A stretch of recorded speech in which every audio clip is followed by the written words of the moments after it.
이사야서 7장 10절 11절 말씀 봉독합니다. 이사야서 7장 10절 11절 말씀 같이 봉독하겠습니다. 여호와께서 또 아하스에게 말씀하여 이르시되 너는 내 하나님 여호와께 한 징조를 구하라. 깊은 데에서든지 높은 데에서든지 구하라 하시니. 아멘. 아멘. 오늘 말씀은 여호와께서 아하스에게 남유다의 보증할 징조를 구하라고 말씀하시는 것을 내용으로 하고 있습니다. 여호와께서 아하스 왕에게 말씀하셨습니다. 아하스는 남유다의 왕입니다. 그는 다윗의 자손이고요. 하나님께서 다윗에게 내 나라를 보존해 주시겠다 사무엘 하에서 약속하신 그 약속이 있습니다. 그 약속의 자손인 아하스 왕에게 말씀하십니다. 그렇지만 아하스는 장차 하나님께 심판을 받을 것이라는 말씀도 먼저 들었습니다. 하도 말을 안 들으니까 듣지 않고 하나님 말씀 떠나 사니까 심판하시겠다 말씀을 먼저 주셨습니다.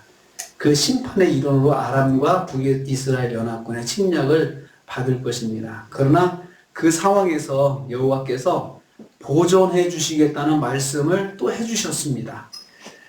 그래서 이 말씀을 듣고 아하스가 믿으라고, 내가 너를 보존해 주겠다. 그러나 네가 나한테 나오면 나를 의지하면 보존해 주겠다는 말씀을 주셨는데 그 말씀이 확실한 것임을 믿게 하시는 것입니다. 네가 지금이라도 나에게 나오고 회개하고 말씀 앞에 서면 내가 보존해 주겠다. 그것을 말씀하시는 것입니다. 하나님의 백성은 미워도 은혜의 줄기 속에 있습니다. 정말 미워도 은혜의 줄기 안에 들어있는 게 하나님의 백성입니다.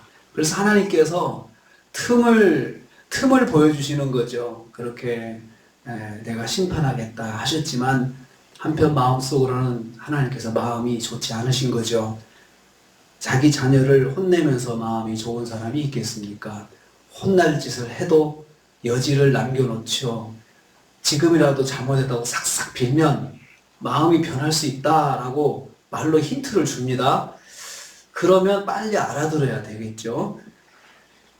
여호와께 징조를 구하라 하셨습니다. 1절 11절 후반부입니다. 너는 한 징조를 구하라 하셨습니다. 여기서 너는 하나님께 보존의 말씀을 들은 아하스 왕입니다. 하나님의 말씀을 듣고도 믿음을 갖지 못하고 망설이는 아하스입니다. 그러면 징조를 구하여 보라고 하셨습니다. 일일이 아하스에게 가르쳐 주시고 있습니다. 그러면 징조를 한번 구해봐. 네가 정말 내 말이 확실한가? 네가 한번 나한테 증거를 보여달라고 말을 해봐. 아하스가 먼저 알아서 해야 될 것을 하나님께서 코치를 해주십니다.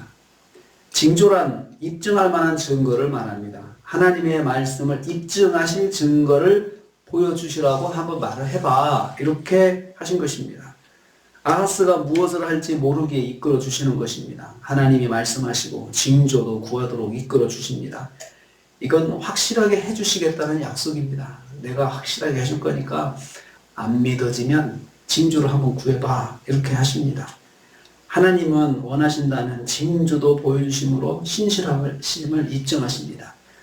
그러니까 역사하시는 분이 증거도 보여주시면서 그냥 완전히 아쉬운 사람이 아쉬운 쪽이 누구인지 혼란스러울 정도로 아하스가 아쉬워해야 되는데 하나님께서 오히려 말씀하시고 아쉬워하시면서 네가 못 믿겠으면, 정말로 못 믿겠으면 나한테 증거도 달라고 해봐. 이렇게 하십니다.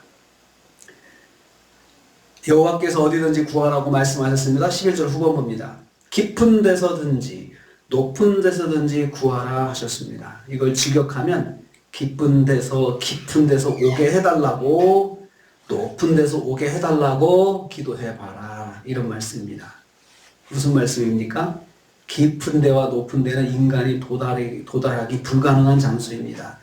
불가능한 곳에서부터 징조가 보여진다면 여호와께서 불가능한 것도 응답해 주시는 분으로 알 수 있다는 것입니다. 한번 그냥 네가 불가능한 것도 구해봐. 또 그렇게 또 힌트를 주셨습니다. 네가 생각해가지고 이거 뭐 될 수 있겠다 생각해서 하지 말고 그냥 안 될 것, 그걸 그냥 확 말을 해봐. 그렇게 말씀하시는 거죠. 아하스가 믿어지지 않으면 불가능한 것을 여호와께 징조로 요구해 보라는 말씀입니다. 그러면 여호와께서 아하스의 요청을 들어주시겠다는 뜻입니다. 그만큼 여호와께서 남유다의 구원을 보장해 주시겠다는 말씀입니다. 그러니 이제라도 하나님 말씀으로 돌아오라는 권면입니다. 그렇게 구하고 네가 확신이 선다면 말씀 안에 돌아오라, 이렇게 말씀하시는 거죠. 이 말씀에서부터 그 유명한 임마누엘 약속, 예수님께서 탄생하시겠다는 약속의 말씀이 여기서부터 출발을 합니다. 그러니까 하나님께서 이제 이 유다의 구원을 보장하시겠다는 그 미래에 대한 보장을 예수 그리스도를 보내주시겠다는 것으로 이제 발전하게 됩니다. 그래서 보라, 처녀가 잉태하여, 정말 불가능한 말씀이잖아요. 아들을 낳을 것이니, 그 말씀이 나중에 이제 장차 나오게 됩니다. 하나님께서 그만큼 남유다의 보호장, 보존을 하나님께서 그렇게 원하시고 계세요. 그렇지만 공의로우신 하나님께서 이대로는 안 되는 거죠. 이렇게 말씀 밖에 서는데 은혜는 은혜대로 받으면 그것도 안 되잖아요. 그러니까 하나님께서 자꾸 유도를 하시는 거예요. 이렇게 유도를 하시는 거죠. 하나님은 택한 백성이 믿음을 가질 수 있도록 징조도 보여줄 수 있습니다. 그래서 우리도 하나님 증거를 보여주세요, 그렇게 당돌한 기도를 할 수가 있어요. 만약에 정말 우리가 그런 마음이 생긴다면 하나님 증거도 좀 보여주세요, 이렇게 하나님께 기도해 볼 수도 있다는 것입니다. 그렇다고 해서 그게 일상의 기도가 되면 안 되겠죠. 당돌하게 뭐든지 안에 못 믿겠으니까 증거 보여주세요. 모든 기도마다 그런다면 또 그것도 하나님께서 좀 속상해 하시겠죠. 정말로 우리에게 어떤 확신이 필요할 때, 정말로 그런 마음이 생길 때는 하나님 증거도 함께 보여주시면 제가 힘이 더 나겠습니다, 이렇게 하나님께 기도할 수도 있습니다. 하나님은 그만큼 우리를 사랑하셔요.